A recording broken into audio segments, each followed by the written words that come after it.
Bem, irmãos, com muita alegria que nós damos início a essa segunda aula, a qual nós, como liderança da Primeira Igreja Batista Reformada em Campo Maior, juntamente com o pastor Jorge, nos propomos a instrumentalizar os amados irmãos no fortalecimento do conhecimento da fé reformada. E nada mais propício do que começarmos estudando sobre Calvino e as institutas da religião cristã. Os pais da fé, os pais da igreja, os puritanos, deixaram uma grande obra para nós nos dias de hoje, para que servisse como não só testemunho do que eles fizeram no passado, mesmo sem tantos recursos, mesmo sem tantas ferramentas que nós temos hoje, como internet e livros, e Deus inspirou-lhes através do Santo Espírito, mostrando e revelando a eles a doutrina da graça, a viver uma vida de piedade diante de Deus, a se consagrarem diante de Deus, e tudo aquilo que eles fizessem, não só apenas na questão do culto, na questão de igreja, mas em todos os aspectos da vida, eles tiveram algo importante, consideraram como importante para entregar a Deus e viver para a honra e glória de Deus. E Calvino não foi diferente disso. Calvino, ele tem muito a nos dizer. Inclusive, a fé reformada por muitos é conhecida como calvinismo, né? As bases da doutrina da graça. E meus irmãos, hoje nós vamos, como já foi dito antes, continuar a parte introdutória, falando um pouco ainda sobre, reforçando alguns aspectos históricos, que brilhantemente o pastor Jorge, na aula inicial, falou alguns aspectos, mas alguns que hoje nós vamos nos adentrar, faltou para que haja um entendimento do pano de fundo e das circunstâncias a qual foi escrita as institutas de Calvino, as institutas da religião cristã.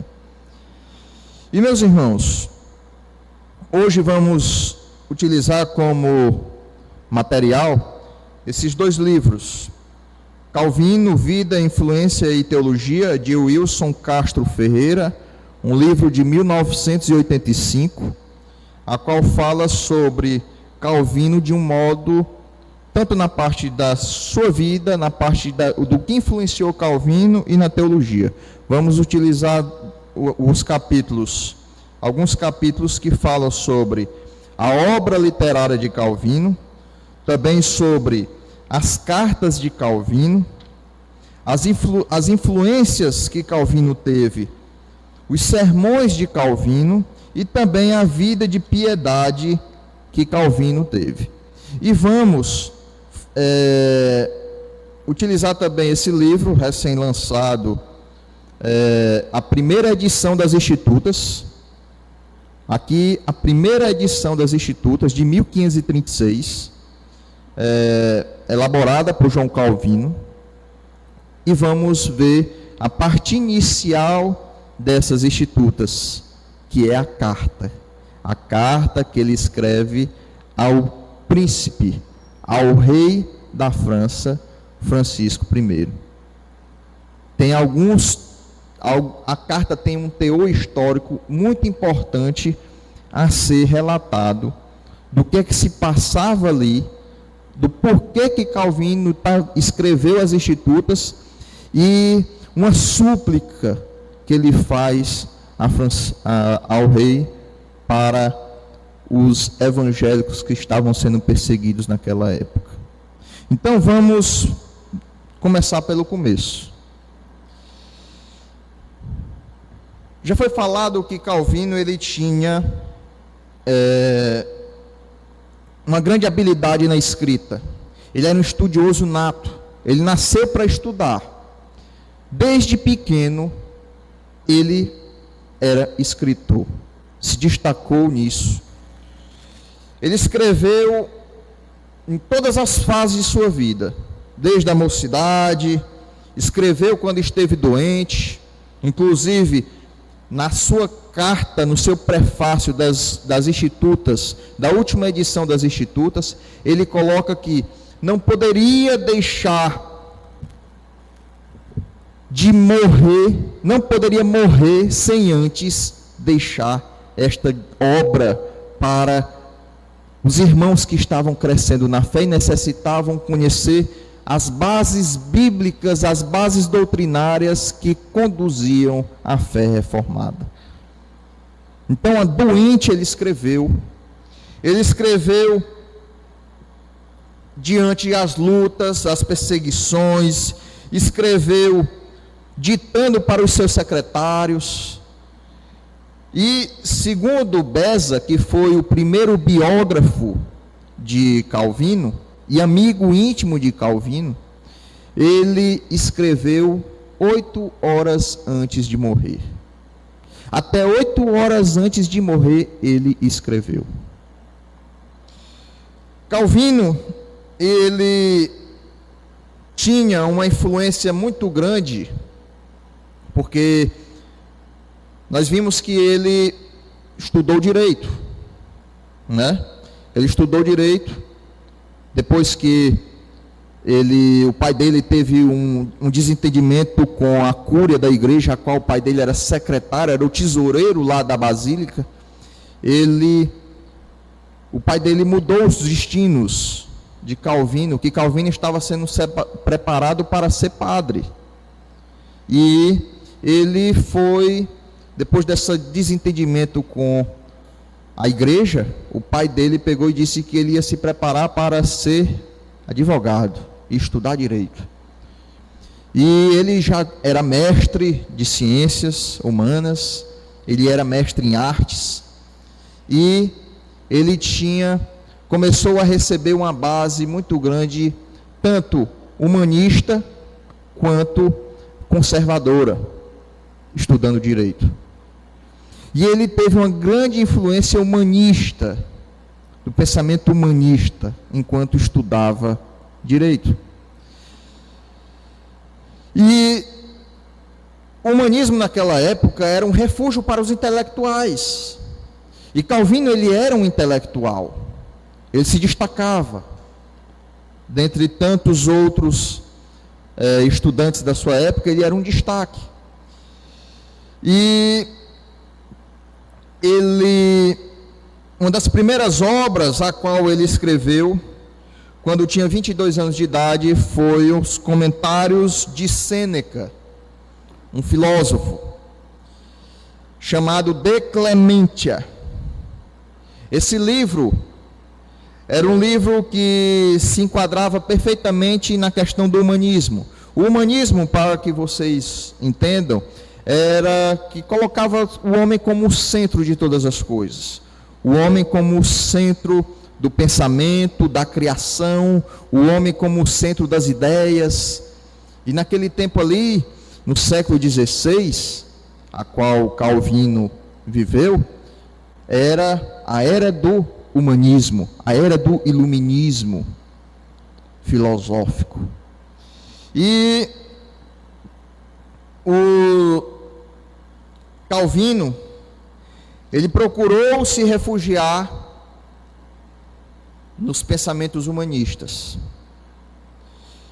E quando ele escreveu essa obra De Clementia, que era um tratado sobre Sêneca, ele esperava que tivesse um retorno não só financeiro, como também um retorno de ser reconhecido, um destaque na questão do humanismo. Só que devido ao fracasso dessa obra, por providência de Deus, ele começava a se interessar por teologia. Ele viu o movimento reformado acontecer no passado, num passado muito recente a ele, porque quando ele nasceu, Lutero tinha 26 anos. Lutero já estava fazendo os seus seminários. A reforma desapontava. Ela estava despontando. E isso trouxe para ele uma luz. Algo chamou a atenção dele. Não que ele tivesse alguma afeição pelos evangelhos, mas apenas pela questão da ciência, de estudar, interesse de estudar. E aí, o que é que acontece? Ele, quando passa a se interessar pelo estudo da reforma, pelos os ensinos de Lutero, John Huss, também John Wycliffe, e aí ele começa a ver que havia necessidade naquela época de ser desenvolvido um compêndio para facilitar o ensino das Escrituras. Porque naquele tempo as discussões aconteciam e se desenvolviam estudos conforme aconteciam os debates. Se acontecia um debate sobre a Trindade, aí se desenvolvia um estudo sobre aquilo. Então ele via que havia um buraco. Então ele procurou desenvolver um compêndio das doutrinas, que se deu a questão das institutas. E quando muitos historiadores dizem que quando ele escreveu as institutas e dedicou logo na introdução a Francisco I, fazendo um apelo em relação às perseguições que os evangélicos sofriam naquela época, dizem que ele quis fazer algo que os comentários de Sêneca queria fazer, que era um apelo também a Nero, que era o que os comentários de Sêneca, o livro de Clemente que ele fez, falava sobre isso. E aí, meus irmãos, em 1534, ele aparece um pequeno tratado de Calvino. Calvino trata sobre um assunto. E que assunto era esse? Naquele tempo estava acontecendo a reforma radical. Também a reforma radical era conhecida pelos fanáticos anabatistas. Os anabatistas estavam querendo praticar ali uma mudança, uma reforma, de certa forma, impositória, com rebeliões. E aquilo ali para Calvino não era algo sadio, estava causando uma perseguição. A igreja estava perseguindo ali os anabatistas e ele não queria ser comparado aos anabatistas. E os anabatistas levantaram uma problemática que foi sobre a questão das almas dos mortos dormindo até o julgamento final. E ele escreveu algo sobre isso. Surgiu o primeiro escrito de Calvino teológico, que foi em 1534, a primeira obra apologética de Calvino, que foi justamente sobre as almas dos mortos ficavam dormindo até o julgamento final, e ele rebateu esse pensamento. E aí os anabatistas sempre deram muito trabalho para Calvino. Inclusive, lá em Estrasburgo, quando ele saiu de Genebra, alguns desses anabatistas foram convertidos pela instrumentabilidade de Calvino, dele manusear bem a palavra, dele tratar de maneira fiel as Escrituras, de triscar na ferida da questão de viver o Evangelho, de viver uma vida de santidade. Não só apenas o ensino, mas praticar a palavra. E aí eles passaram a se converter pelas palavras de Calvino. Até porque Calvino, quando ele foi pastor e assumiu a igreja em Genebra, ele pregava todo dia. Todo dia ele pregava. E aí, meus irmãos, o que foi que aconteceu?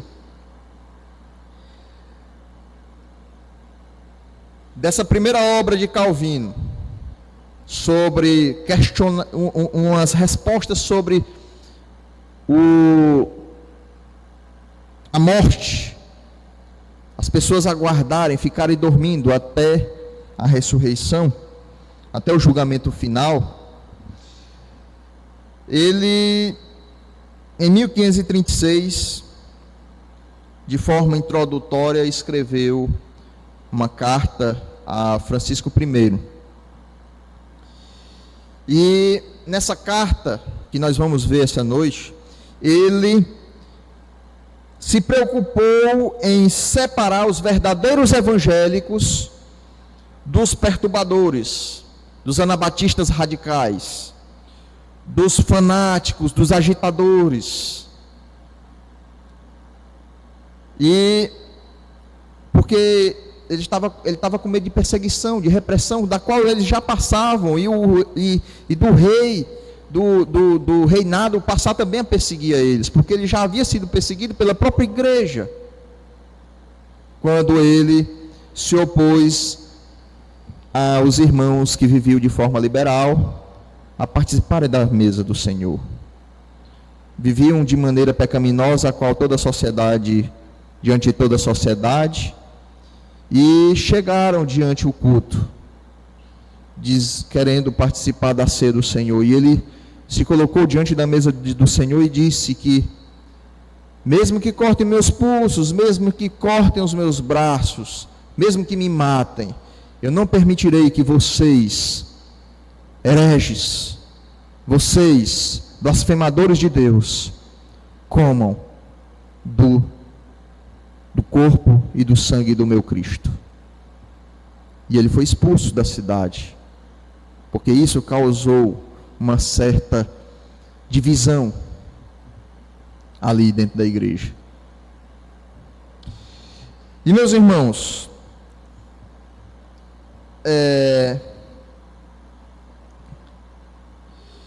ele se colocou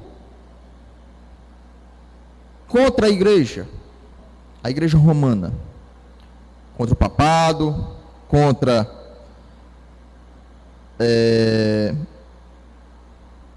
a missa. E aí ele foi acusado pela posição dele, que ele se colocava contra tudo isso, mas não de uma maneira de causar uma rebelião. Aconteceu algo chamado Noite dos Cartazes, em 1534, a qual espalharam pela cidade vários cartazes contra a missa, contra o papado, contra o clero, e foi espalhado por toda Paris, até mesmo na porta do rei Francisco. E quem fez isso foi um pastor chamado Neufchâtel. Só que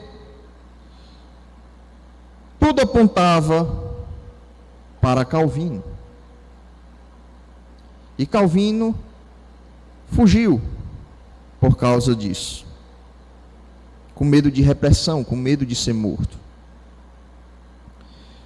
E aí, o título dizia que verdadeiros artigos sobre os horríveis, grandes, intoleráveis abusos da missa papal, inventada diretamente contra a Santa Ceia do Senhor, o único mediador, o único Salvador, Jesus Cristo. E saíram espalhando esses cartazes por toda Paris. E meus irmãos,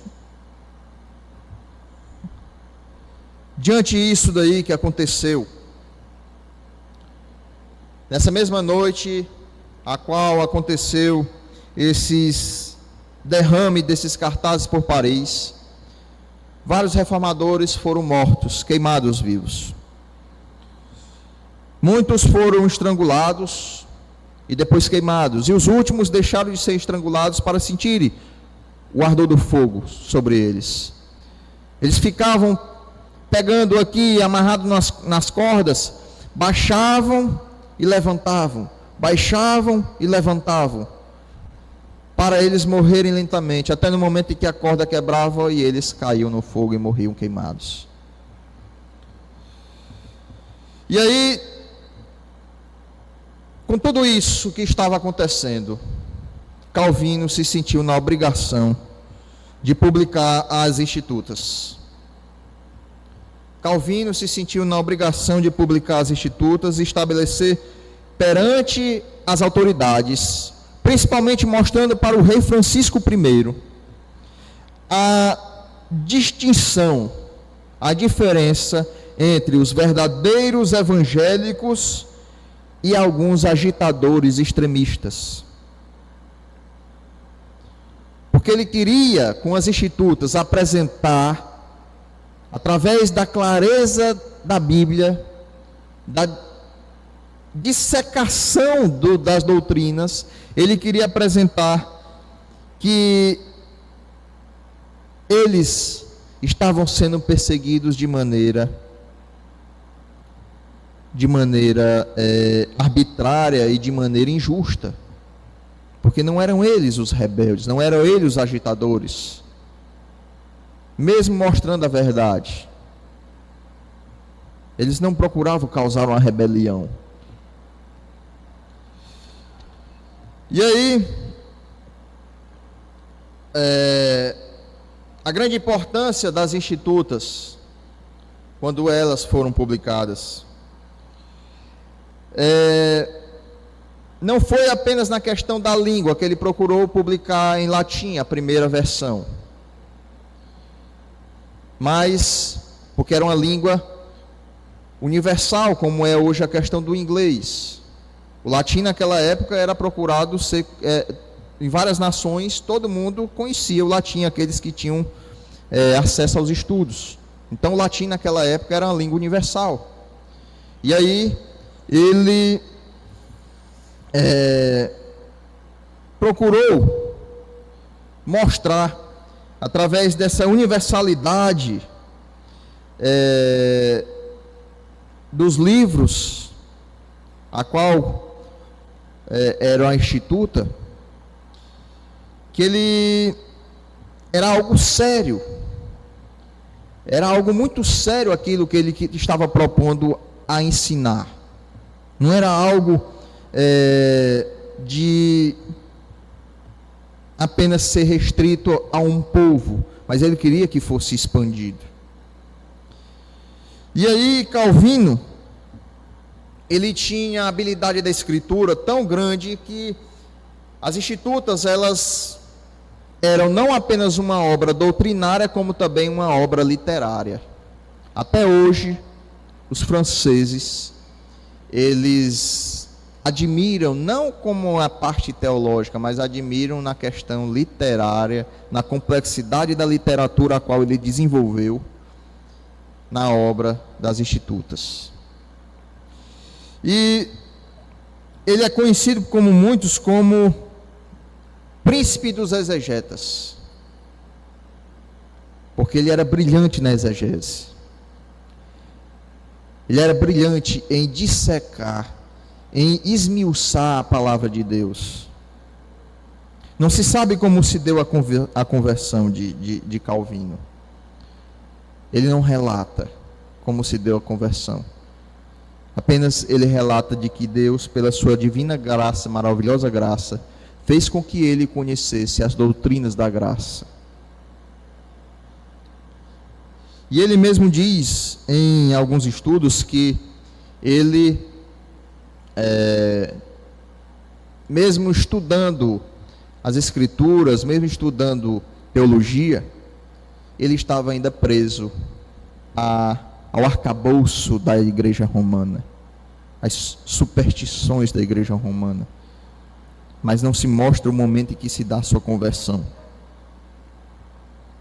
E aí Calvino começa a escrever cartas também.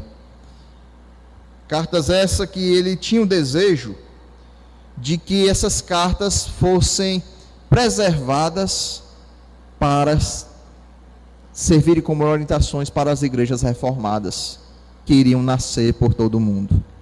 Ele entregou para Beza, aos cuidados de Beza um arquivo, manifestando que essas correspondências fossem preservadas como um legado às igrejas reformadas. E aí, Calvino morreu, e a peste se assolou pela cidade, e Beza não teve como publicar essas cartas. Mas muitos pesquisadores foram atrás dessas cartas, e um volume de quase 4.000 cartas, em uma incansável pesquisa de 5 anos de vários pesquisadores, chegaram à publicação de 4 grossos volumes das epístolas de João Calvino. Só para mostrar para os irmãos o quanto ele escrevia. As cartas deles, as cartas de Calvino, chegam a ser mais graciosas do que as próprias cartas de Lutero. Muitos estudiosos afirmam isso. E outro ponto que nós temos que observar também em relação, também são os sermões de Calvino. Quando Calvino assumiu a igreja, a ser pastor, ele pregava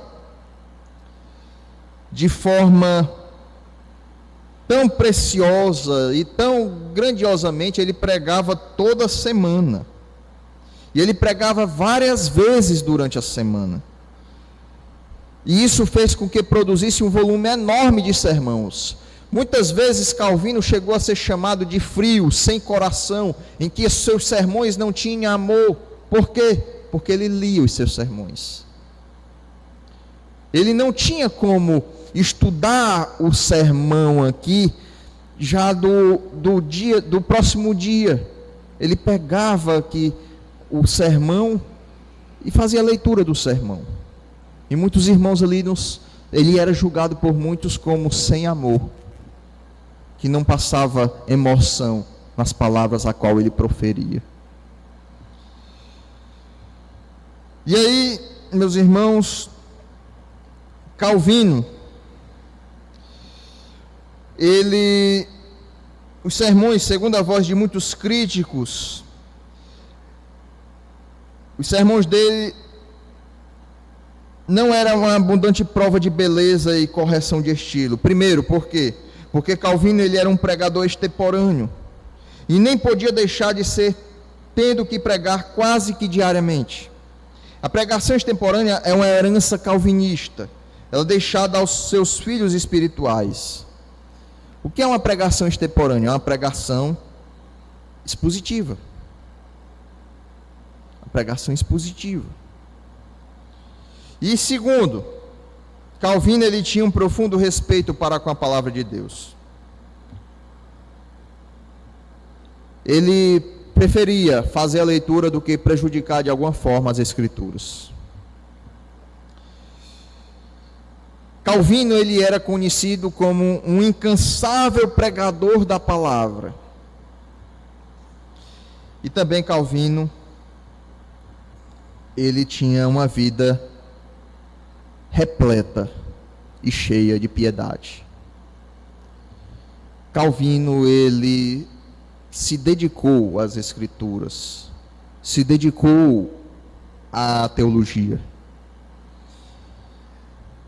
Ele, mesmo sofrendo, acometido por várias enfermidades, porque naquele tempo as cidades não tinham saneamento, e ele ele tinha a sua saúde debilitada, mesmo sofrendo constantemente, sendo perseguido por vários inimigos, ele nunca duvidou da graça de Deus.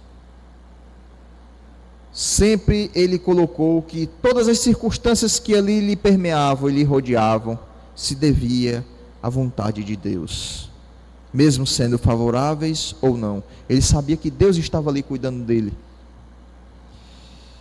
E ele mesmo dizia assim: aprendamos a exercer a nossa fé. Observe essas palavras de Calvino.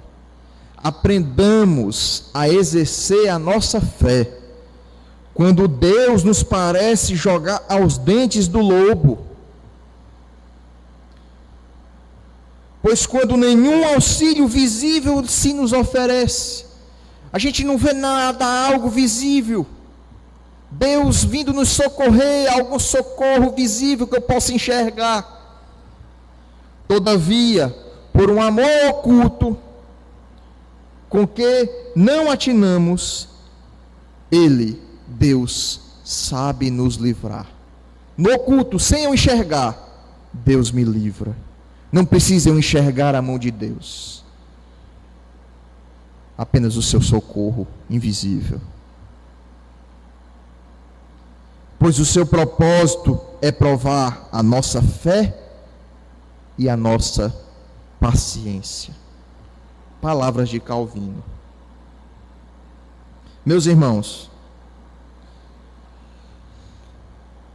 Calvino, nisso daqui, nessa questão dessa vida piedosa dele, aqui é onde está o ponto-chave do primeiro ponto das Institutas, a qual foi dito pelo pastor Jorge. Devido à sua influência humanista que ele recebeu nos seus estudos de direito, e do meio a qual ele viveu na universidade, ele, Calvino, quando começou a conhecer as experiências de Deus, e enxergar as doutrinas da graça, ele viu que o ponto-chave era conhecer a Deus e conhecer o homem. Quanto mais conhecemos a Deus, mais vemos o quão o homem é. Se aproximando do conhecimento de quem é Deus, eu vou saber quem é o homem. A pureza de Deus em contraste com a impureza do homem. A infabilidade de Deus em contraste com a falência do homem. Observem aí a influência humanística, trazendo ele à reflexão da graça de Deus. E aí, Calvino, ele muitas vezes, refletindo sobre essa condição, nas suas lutas no pastoreio da igreja, e no reconhecimento da própria natureza do homem, ele fez uma reflexão em Jó 32:20. Odiamos o mal onde quer que ele seja encontrado, mesmo que seja na nossa própria pessoa.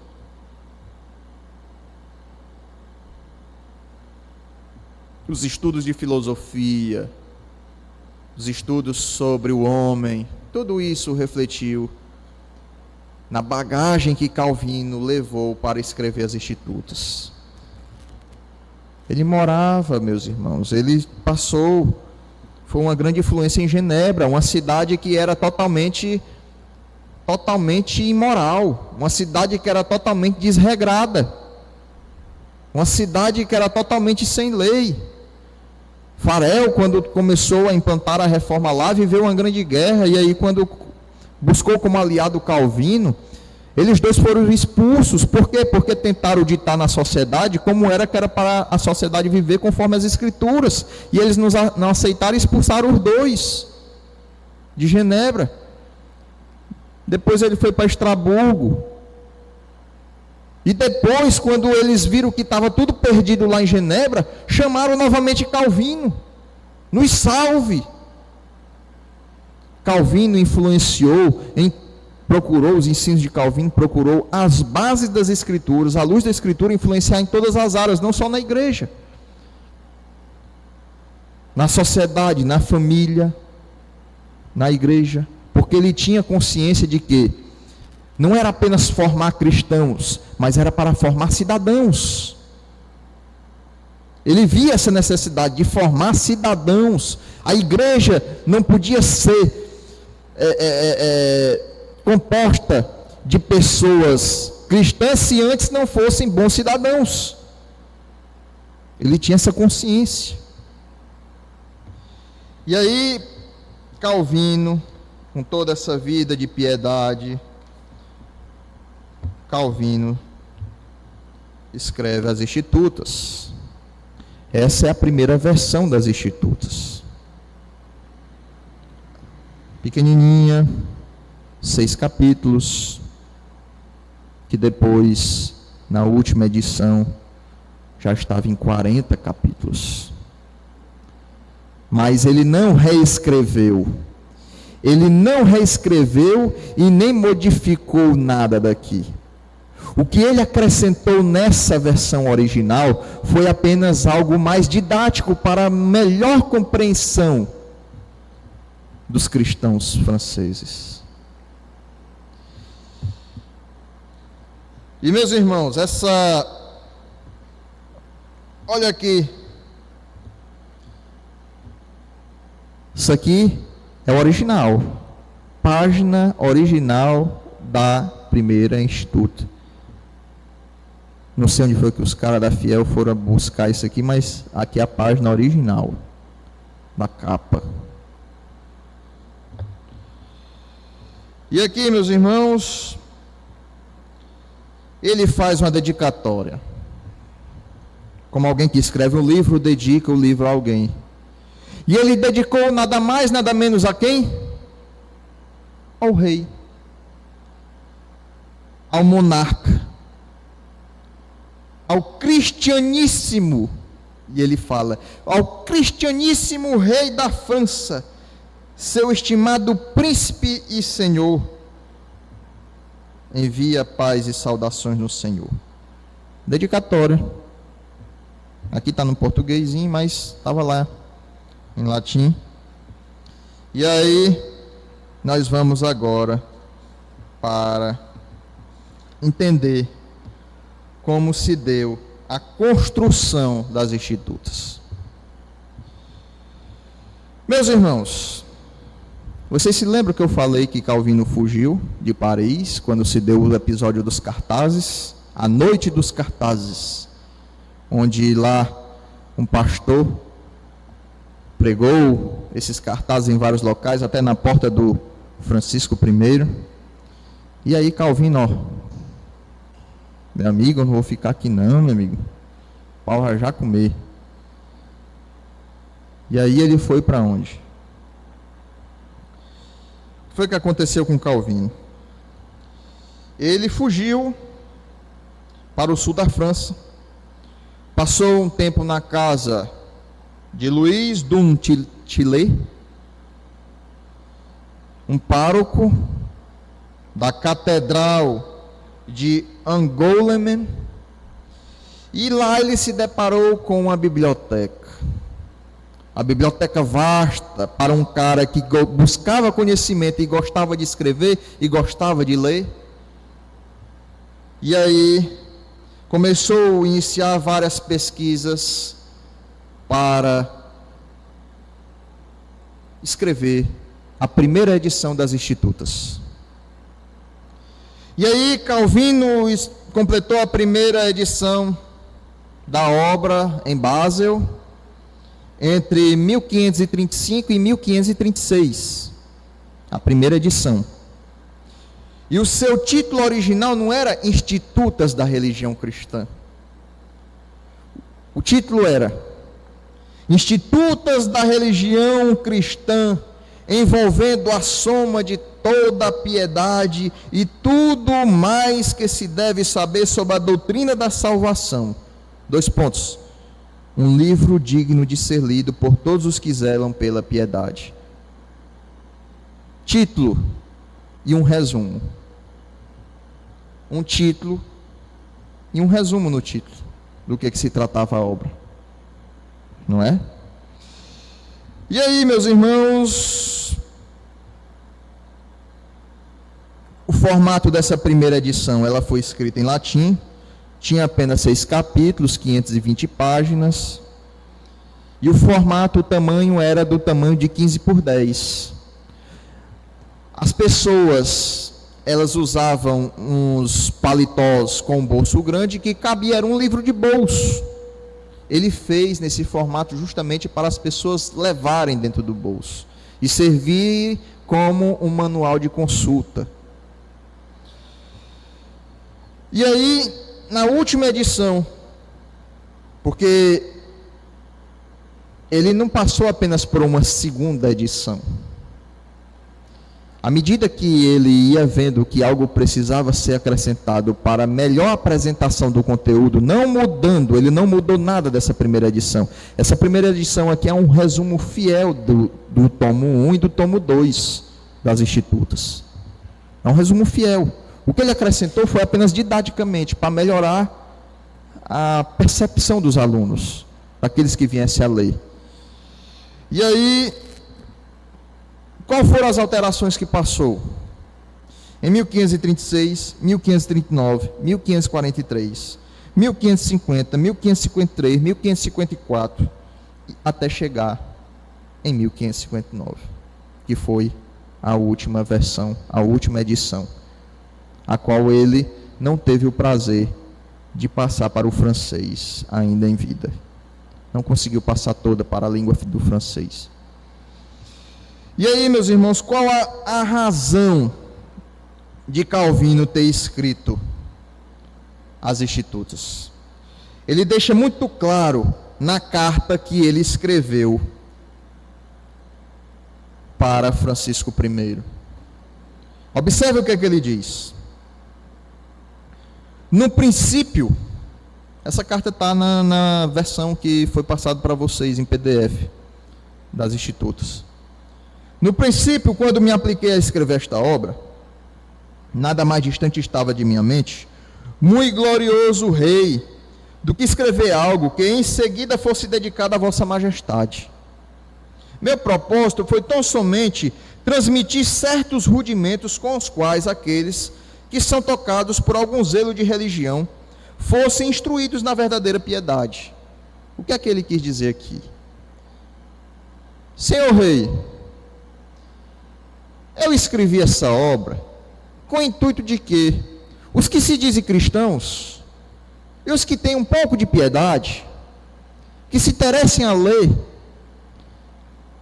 vejam a profundidade da riqueza das Escrituras Sagradas de Deus, de forma simples, de forma didática. Assumi este trabalho, especialmente, aí ele puxa a sardinha para a questão da França. Assumi este trabalho especialmente em prol de nossos compatrícios franceses, entre os quais vi muitos sofrendo de fome e sede de Cristo. Muitos sofrendo de fome e sede de Cristo. E vi bem poucos deles imbuídos de um leve conhecimento a respeito de Cristo. Os que têm um conhecimentos rasos. O livro em si testifica que foi essa a minha intenção, adaptada como uma forma de ensino simples, e seria possível dizer até mesmo elementar. Essa carta nunca foi lida por Francisco. Ele enviou para Francisco, e Francisco, não há nenhum registro de que Francisco leu essa carta que Calvino enviou para ele. E meus irmãos,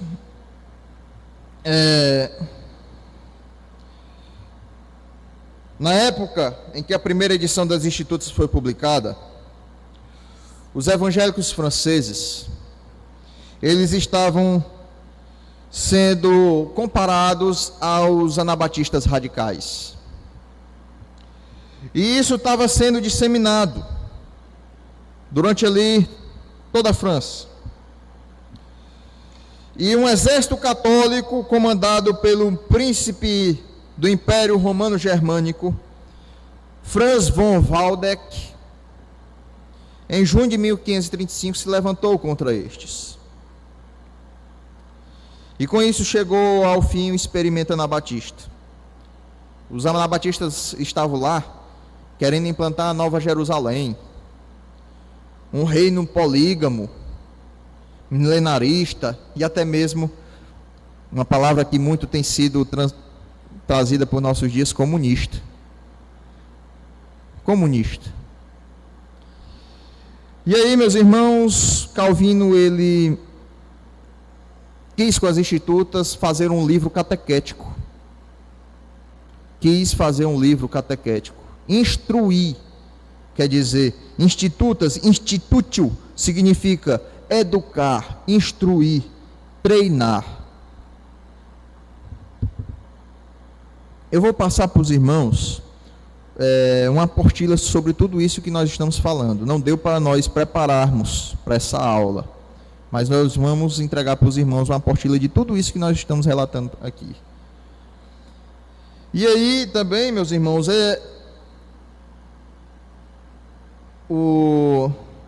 as Institutas, elas se tornaram uma apologia ao movimento protestante, que começou a chegar na França por volta de 1520. Vocês se lembram que ano se deu a Reforma Protestante, né? 1517. Em 1520, 3 anos depois, chegou à França o movimento protestante. E em meados de 1530, a situação estava muito tensa.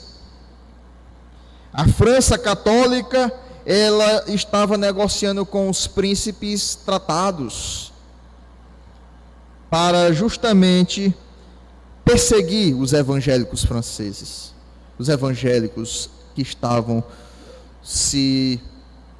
sendo apresentados à reforma. E, meus irmãos, as Institutas se resumem em duas partes: o conhecimento de Deus e o conhecimento do homem. O restante da obra, ela é uma explicação dessas duas partes. Os primeiros capítulos são catequéticos. Trata da lei, da fé. Os primeiros capítulos das Institutas vai falar sobre a lei, vai falar sobre a fé, vai falar sobre a oração, vai falar sobre os sacramentos e segue uma estrutura do Catecismo Menor de Lutero, que Lutero fez em 1529. E os últimos capítulos são uma defesa da fé. Os últimos capítulos das Institutas são uma defesa da fé, e a qual rejeita e refuta os falsos sacramentos associados ao catolicismo romano, à fé romana. E tem até como base, tem uma certa influência de duas obras de Martinho Lutero: Cativeiro Babilônico, do Cativeiro Babilônico da Igreja, e o Tratado sobre a Liberdade Cristã. Então dá para se ver que Calvino teve uma grande influência de Lutero. E, meus irmãos, Calvino, ele termina essa primeira edição de 1536 afirmando que somente Deus é o Rei dos Reis. Observe que ele escreveu a carta para o rei Francisco I. E ele fala ao rei Francisco I: somente Deus é o Rei dos Reis. E quando a obediência ao governante, que ele não se colocava contra a obediência aos governantes, mas quando a obediência aos governantes entrava em contraste contra a obediência a Deus, ele expressamente fala no final das Institutas que fica com a obediência a Deus. E, como eu já falei antes, todas as revisões, os acréscimos que foram feitos nas Institutas, não retiram nada e não modificam nada dessa primeira versão de 1536, que é um resumo de todo o compêndio que terminou em 1559.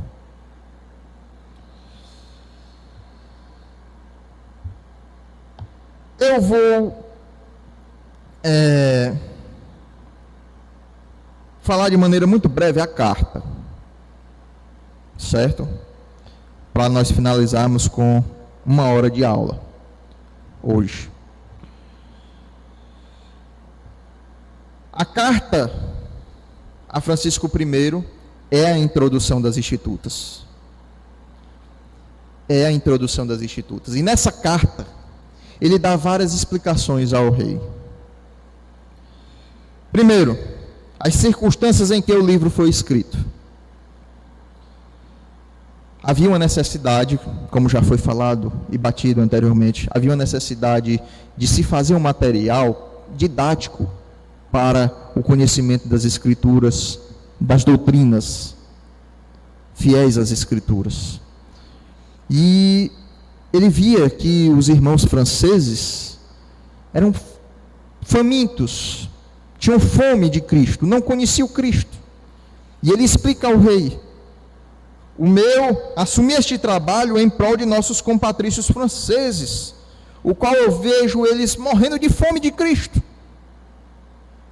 Então eu não podia ver meus irmãos morrendo de fome de Cristo, de não conhecer a palavra, e não escrever esta obra. Andando mais pela carta, e ele diz aqui o seguinte: eu não temerei confessar que aqui abarquei praticamente toda a suma da doutrina da graça, contra a qual muitos estão gritando contra nós. E eu não tenho medo de ser punido com prisão, exílio ou mesmo fogo. Ele estava se colocando nas mãos do príncipe, nas mãos do rei. E aí ele coloca na carta as calúnias, as perseguições que ele estava passando. Ele fala que os hereges, que a igreja, que no caso quando ele cita a igreja, ele fala da igreja romana, e até mesmo muitos anabatistas estavam ali perseguindo eles. Os anabatistas radicais, lembrando isso, os anabatistas radicais, os que estavam, os que praticavam o rebatismo, que nós batistas temos essa questão aí, praticavam o rebatismo, eles praticavam a questão de somente batizar os adultos, só que eles estavam, essa linhagem dos anabatistas, que são conhecidos como os anabatistas radicais, eles estavam prontos de fazer a rebelião, conflito, causando conflito, querendo causar conflito, e o rei estava pavoroso com tudo isso. E aí Calvino era perseguido por muitos, odiado por muitos. E aí ele diz que, como é rei, olha, é simplesmente uma violência que sentenças sanguinárias sejam lançadas contra essa doutrina, sem uma audiência.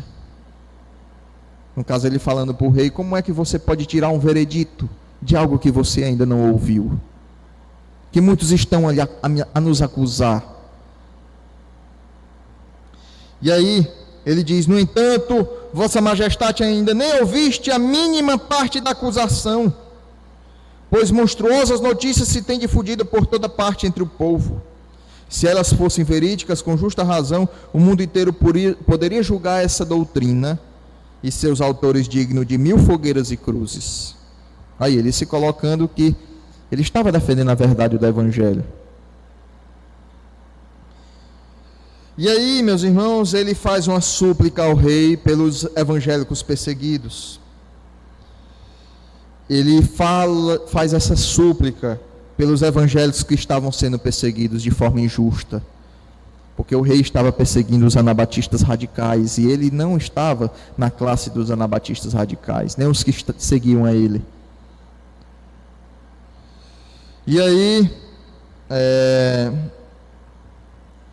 ele vai falar também sobre que essa doutrina a qual está contida nas Escrituras, que ela seja julgada pela verdade da palavra de Deus.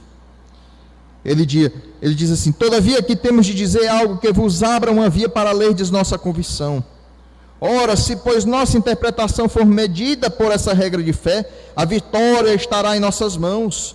Se vocês pegarem, quando o apóstolo Paulo quis que toda profecia se conformasse à fé, como em Romanos 12, 6, ele apresentou uma regra bastante clara para atestar toda interpretação da Escritura. Ele cita as Escrituras, e que essa doutrina fosse botada no fogo da palavra, e fosse testada pela palavra.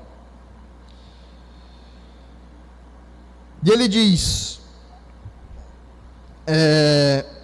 fala sobre os adversários, nossos adversários. Atenteis bem para nossos adversários.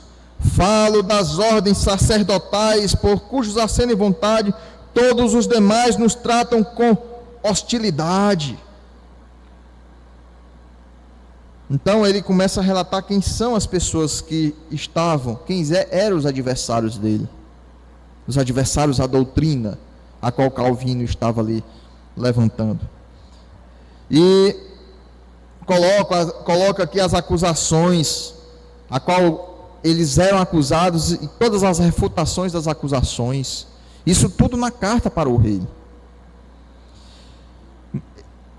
Diziam os perseguidores que a doutrina de Calvino era uma doutrina nova, era anátema, era algo maldito, era algo de Satanás. E ele coloca na carta: em primeiro lugar, ao denominá-la de nova, fazem profunda injúria a Deus, cuja sagrada palavra não merece ser tratada como novidade. Aliás, de modo algum duvido tratar-se de algo novo para eles, uma vez que também lhes são novos o próprio Cristo e seu Evangelho. Eles não conheciam a doutrina. Como é que eles poderiam dizer que aqui era nova? Era isso que Calvino estava dizendo. Eles também se levantavam contra Calvino, pedindo milagres para que a doutrina de Calvino fosse confirmada. E Calvino relata aqui na carta que milagre algum seria feito se não fosse o próprio milagre da doutrina da graça de Cristo. Falsas alegações também se levantavam de que os pais da igreja eram oposição à reforma. E ele aqui vai falar que não, que os pais da igreja, eles apoiavam a reforma. Que os pais da igreja, eles defendiam a reforma, porque os pais da igreja estavam firmados nas Escrituras. Ele até diz aqui na carta: as boas coisas que esses pais escreveram, não as fazem nem as notam, mas as entendem mal ou as pervertem, porque eles não entendiam o que os pais da igreja tinham escrito. E ele diz assim: pode-se dizer que seu único cuidado é extrair esterco do ouro. No caso, eles só tiravam as coisas ruins que os pais da igreja deixaram. Os pais confirmam a doutrina. Aí ele cita vários exemplos de que os pais da igreja confirmavam a doutrina dele, que ele estava defendendo. Eu vou citar aqui duas passagens, dois exemplos que ele cita. Um dos pais disse que o monge que não trabalha com as próprias mãos deve ser considerado igual a um bandido. O segundo pai, que não é lícito aos monges viverem dos bens alheios, mesmo quando seja assíduo em contemplação, oração e estudo. Tem também transgredido esse limite quando põe os ventres preguiçosos do monge nesses guisados e prostíbulos para que sejam saciados com a subsistência alheia. No caso, os monges não tinham nenhum sustento. E aí, os pais da igreja afirmavam que recebesse pelo seu trabalho. E a igreja não dava. e colocava sobre eles para que eles ficassem mendigando na casa dos irmãos, sobejando, preguiçosos. Foi um pai que qualificou de terrível abominação ver uma imagem nas igrejas dos cristãos, afirmando aqui a questão das imagens, do uso das imagens nas igrejas. No caso, os pais da igreja confirmavam a reforma, confirmavam essa doutrina a qual Calvino defendia. Apelo ao costume contra as verdades. Ele cita também na carta que os costumes,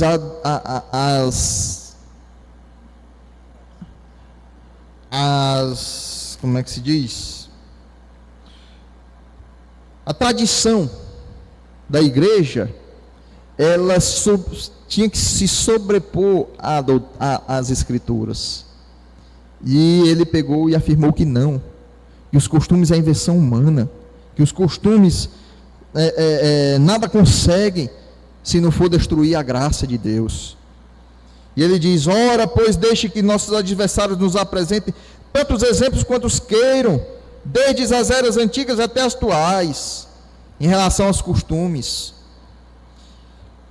E aí ele vai apresentar erros sobre a natureza da igreja, de que a igreja ela não é algo visível, ela é invisível. Ele vai apresentar na carta aqui para o Francisco I.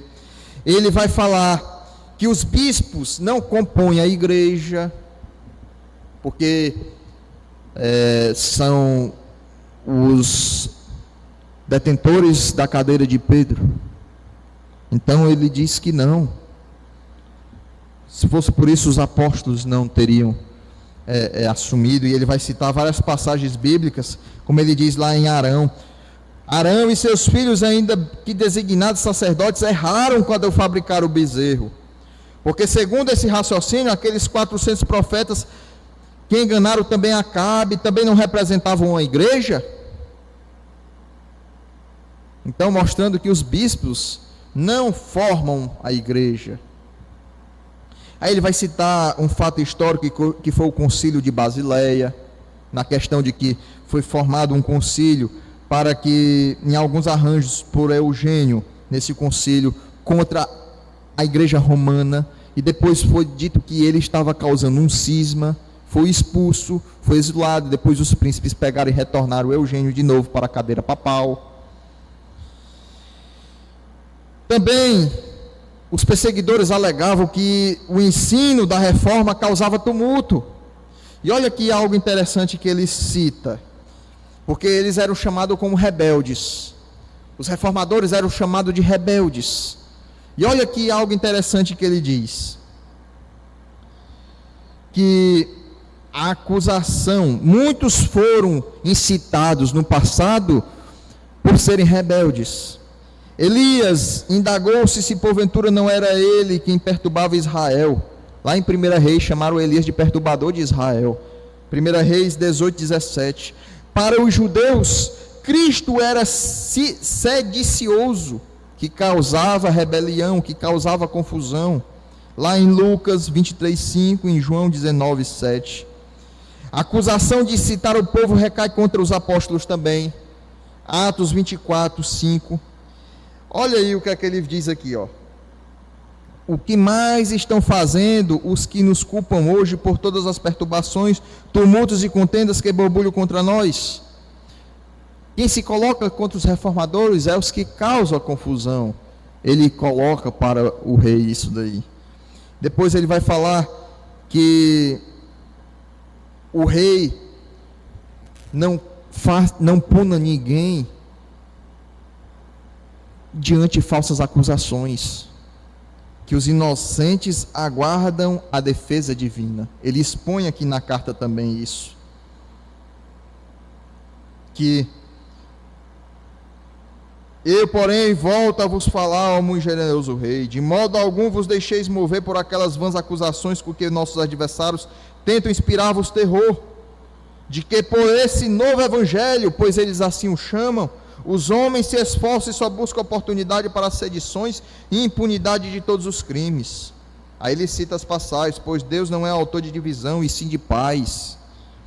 E aí, meus irmãos, ele chega no final da carta e diz: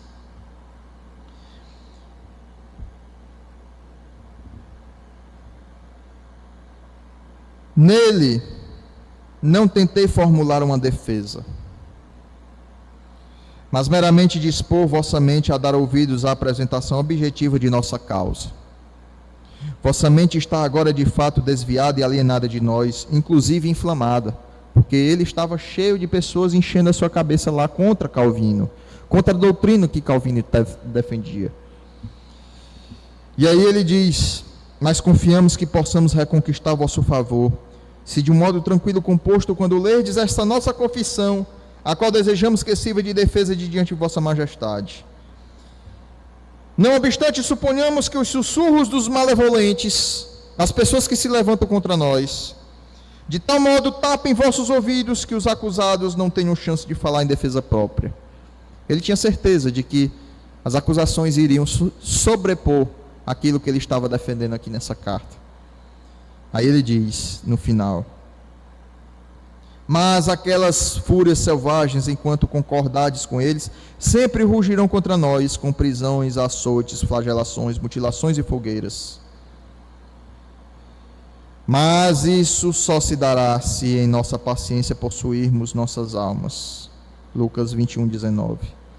Que o Senhor, o Rei dos Reis, estabeleça vosso trono em retidão, e vosso domínio com equidade, poderosíssimo e eminentíssimo Rei. De Basileia, 23 de agosto de 1535. Aqui ele finaliza a carta. Os irmãos, leiam a carta para vocês terem um entendimento disso aqui que a gente falou de maneira apressada e de maneira resumida, do que se trata essa carta, porque o que ele escreveu na carta é algo importante para o entendimento do que aconteceu na época de forma histórica, o pano de fundo que estava acontecendo ali. E por que ele escreveu essa carta pedindo um entendimento por parte do rei, e pedindo até clemência para os irmãos evangélicos da França que estavam sendo perseguidos. Então, meus irmãos, aqui finalizamos essa parte histórica. Acredito que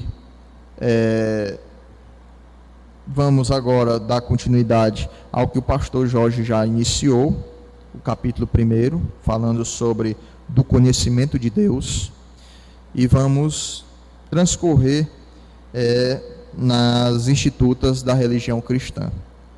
Após nós vermos as institutas, que não temos data para terminar, só apenas de iniciar, vamos ver o que se deu após as institutas, a questão do calvinismo, a questão do arminianismo, e vamos adentrar em outros estudos da teologia puritana. Então,